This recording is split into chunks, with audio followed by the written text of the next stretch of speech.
Hello दोस्तों, मैं बंटी सिंह आपके अपने यूट्यूब चैनल उत्थान कोचिंग में आपका स्वागत करता हूं और उम्मीद करता हूं कि आप सब लोग खुश होंगे और स्वस्थ होंगे और आप अपनी तैयारी ज़बरदस्त कर रहे होंगे। जैसा कि आपको मालूम है कि ताबड़तोड़ रिवीजन करना है और कर रहे हैं। अगर आप चैनल पर पहली बार हैं तो चैनल को सब्सक्राइब कीजिएगा। इससे पहले की वीडियो जितने हमने यूपी कांस्टेबल के लिए टेस्ट डाले हैं उनका रिवीजन कर लिए मेरे साथियों, क्योंकि उनका रिवीजन करेंगे तो आपको बहुत कुछ मिल जाएगा, बहुत कुछ। बस रिवीजन करिए, बार बार देखिए वीडियो, बार बार देखिए, बार बार देखिए, ठीक है। बार बार देखेंगे आपके दिमाग में क्वेश्चन घुस जाएंगे और उम्मीद करता हूँ कि सेम टू सेम क्वेश्चन आपको मिलने वाले हैं वहाँ पर, सेम टू सेम। तो चलिए दोस्तों, टेस्ट नंबर 6 हम शुरू करते हैं।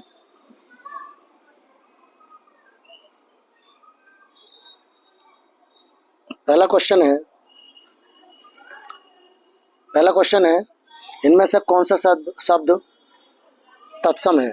तो तत्सम कौन सा शब्द है मेरे साथियों? इनमें से नेबला नहीं है, नया नहीं है, नैन भी नहीं है, नब्बे तत्सम है। अगला, विद्युत शब्द का तद्भव रूप क्या है? तो तद्भव विद्युत का बिजली होता है। अगला क्वेश्चन है जल्दी जल्दी रिवीजन करेंगे भाई। मेरठ, सहारनपुर, बिजनौर किस बोली के क्षेत्र में आते हैं? बोली आपको याद नहीं है तो याद कर लीजिए, लिख लो अपनी कॉपी पर, लिखिए आप कि मुझे याद करना है इसको, ठीक है, बाद में भूल जाते हैं आप। तो मेरे साथियों ये खड़ी बोली में आते हैं, ठीक है, ये आते हैं खड़ी बोली में आते हैं। अगला, प्रयत्न के आधार पर ला किस प्रकार की ध्वनि है? तो ला मेरे साथियों पार्श्विक ध्वनि है। उत्क्षिप्त डा और ढा आते हैं। अगला, किस काल को गद्य काल के नाम से भी जाना जाता है? किस काल को गद्य काल के नाम से भी जाना जाता है मेरे साथियों? तो ये आधुनिक काल को गद्य काल के नाम से जाना जाता है। वीरगाथा काल के बहुत सारे नाम हैं, आपको मालूम है।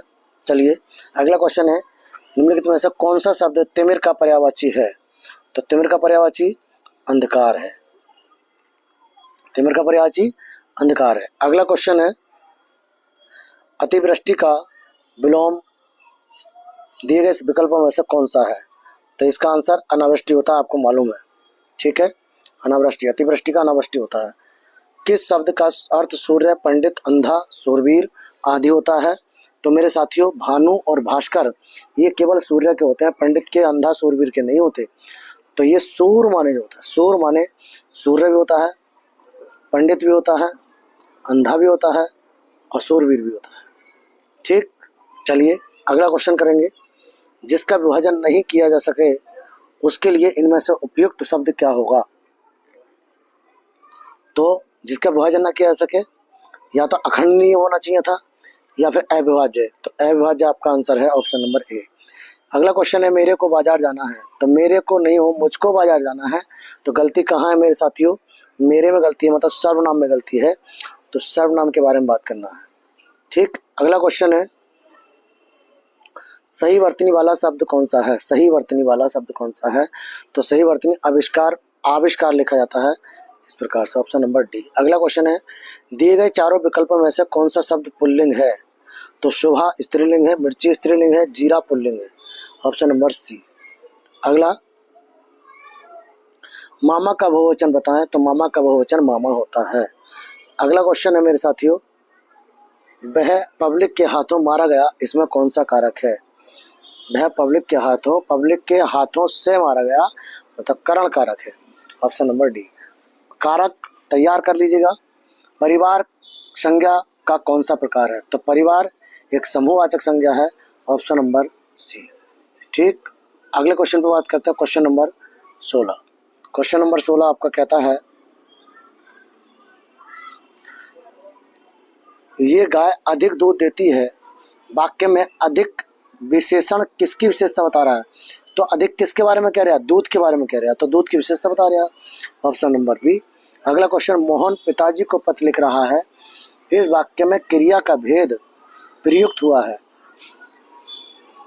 क्रिया लिख रहा है, क्या लिख रहा है? पत्र लिख रहा है, संज्ञा मतलब कर्म है इसमें, तो ये सकर्मक क्रिया है, ठीक।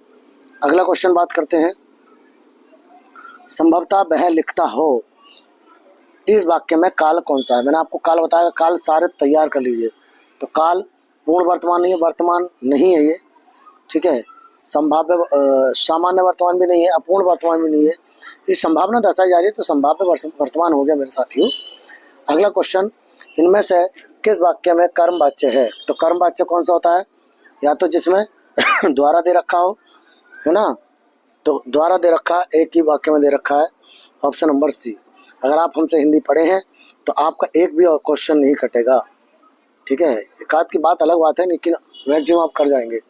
उपसर्ग इनमें से कहाँ जोड़ा जाता है? तो उपसर्ग जो जोड़ा जाता है शब्द के पहले जोड़ा जाता है, शब्द के पहले जोड़ा जाता है। अगला, इनमें से त्रय प्रत्यय से बना शब्द कौन सा है? त्रय जिसमें एक ही आया है, तो त्रय पितृभक्ति में आया है, बस खत्म कहानी। अगला, अध्यापिकाएं इस शब्द के वचन के आधार पर निम्नलिखित विकल्पों में से कौन सा सही संधि विच्छेद है? वचन, तो जब इसको बहुवचन बनाया होगा तो किस में जोड़ा होगा? तो अध्यापिका में ए जोड़ा होगा, तब अध्यापिका में हुआ होगा। अगला क्वेश्चन है, निष्फल का सही संधि विच्छेद कौन सा है? तो निष्फल का सही संधि विच्छेद आता है नी प्लस फल आता है, वेरी इंपॉर्टेंट क्वेश्चन। अगला क्वेश्चन है, हे भगवान मेरी रक्षा करो। तो हे भगवान में कौन सा चिन्ह आएगा? तो विस्मयादि बोधक चिन्ह आएगा। कौन सा चिन्ह आएगा मेरे साथियों? विस्मयादि बोधक चिन्ह आएगा इसमें। कौन सा? विस्मयादि बोधक चिन्ह, आंसर नंबर सी। अगला क्वेश्चन है क्वेश्चन नंबर 25, गुदड़ी के लाल इस मुहावरे का आशय क्या है? तो गुदड़ी के लाल का मतलब है निर्धन परिवार में गुणी का जन्म होना। अगला क्वेश्चन है, अगला देखिए, इसको पढ़ेंगे गद्यांश को। जिंदगी के असली मजे उनके लिए नहीं है जो फूलों की छां के नीचे खेलते और सोते हैं, बल्कि फूलों की छां के नीचे अगर जीवन का कोई स्वाद छिपा है तो वह भी उन्हीं के लिए है जो दूर रेगिस्तान से आ रहे हैं, जिनका कंठ सूखा हुआ है, ओठ फटे हुए और सारा बदन पसीने से तर है। पानी में जो अमृत वाला तत्व है उसे वह जानता है, जो धूप में खूब सूख चुका है वह नहीं, जो रेगिस्तान में कभी पड़ा ही नहीं है। ठीक, चलिए आगे गद्यांश पढ़ते हैं। गद्यांश कंप्लीट हो गया भाई।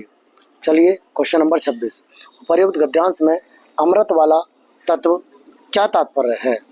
अमृत वाले तत्व का जो तात्पर्य है वो क्या है? तो मेरे साथियों, ये ऑप्शन नंबर डी इसका आंसर होगा, जीवन का सार। कि जीवन का सार क्या है? अगला क्वेश्चन है, उपर्युक्त गद्यांश में किस बात के महत्व को बताया गया है? तो किस बात को बताया गया? श्रम, मेहनत को बताया, भाग्य को नहीं, जीवन को नहीं, प्रकृति को नहीं, ठीक है। अगला, श्रम को दर्शाया गया है।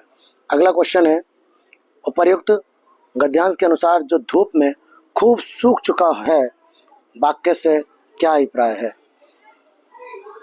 धूप में खूब सूख चुका है, क्या बीमार हो चुका है, रेगिस्तान में रहना, धूप सेकना या कड़ा परिश्रम करना? तो मेरे साथियों इसका आंसर क्या होगा? कड़ा परिश्रम करना इसका आंसर होगा। अगला है, उपर्युक्त गद्यांश में प्रयुक्त शब्द ओठ का तत्सम क्या होगा? तो क्या होता है बताओ? इसका होता है आपका ओष्ठ होता है, आंसर नंबर बी। अगला क्वेश्चन है, उपर्युक्त गद्यांश के अनुसार फूलों की छां के नीचे अगर जीवन का कोई स्वाद छिपा है तो वह किसके लिए है? तो मेरे साथियों, ये तो आप गद्यांश के अनुसार बता सकते हैं, जो रेगिस्तान में नहीं रहे या जो दूर रेगिस्तान से आ रहे हैं, ये जो साधन संपन्न हैं या जो भूखे हैं, तो किसके लिए है? जो दूर रेगिस्तान से आ रहे हैं, ये तो गद्यांश में था ही। अगला क्वेश्चन है, मुँह को कहाँ ढूंढे बंदे मैं तो तेरे पास में, ये उक्ति किस संत कवि की है? तो ये कबीर की है। ठीक, याद रख लेना मेरे साथियों। अगला क्वेश्चन, जितना, अब देखिए इसके अंदर भरना है, जितना भाई सब में है, तो जितना भाई छोटा भाई जितना अक्कड़ है बड़ा भाई उतना ही, तो कैसा होगा? मंदर, भद्र, यमद्र, यमंथर, तो भद्र होगा। भद्र माने होता है साधु, भद्र माने होता है गाय, सुभद्र माने होता है दुर्गा, तो ऑप्शन नंबर बी इसका आंसर होगा। अगला, अलका सरावगी को किस रचना के लिए हिंदी साहित्य अकादमी का पुरस्कार मिला है? तो किस पे मिला है? कली कथा बाया बाईपास पे मिला है। अगला क्वेश्चन है, बच्चों की कहानियाँ लिखने वाले और चाचा चौधरी पात्र के रचनाकार कौन हैं? तो ये हैं भाई मेरे साथियों प्राण कुमार शर्मा, वेरी इंपॉर्टेंट। अगला, आम के पत्ते किसकी रचना है जिसके रचनाकार को व्यास सम्मान भी मिला है? तो मेरे साथियों किसकी रचना है? मृदुला गर्ग, विश्वनाथ तिवारी, रामदरस मिश्र या कृष्णा सोबती? तो आम के पत्ते रामदरस मिश्र। अगला क्वेश्चन है, केंद्रीय हिंदी निर्देशालय भारत सरकार द्वारा प्रकाशित पत्रिका कौन सी है? तो कौन सी है मेरे साथियों? ये बी है। अगला क्वेश्चन है, भारतेंदु हरिश्चंद्र द्वारा संपादित पत्रिका इनमें से एक नहीं है। तो कौन सी नहीं है? आनंद कादम्बरी नहीं है। ठीक है, बाकी देखिए बाल बोधनी भी है, बाला बोधनी, हरिश्चंद्र मैगजीन भी है, कवि वचन सुधा भी है, सब हैं। और ये 37 क्वेश्चन आपके हो गए। 38वां क्वेश्चन हमने जीएस वाले पोर्शन में कर लिया था।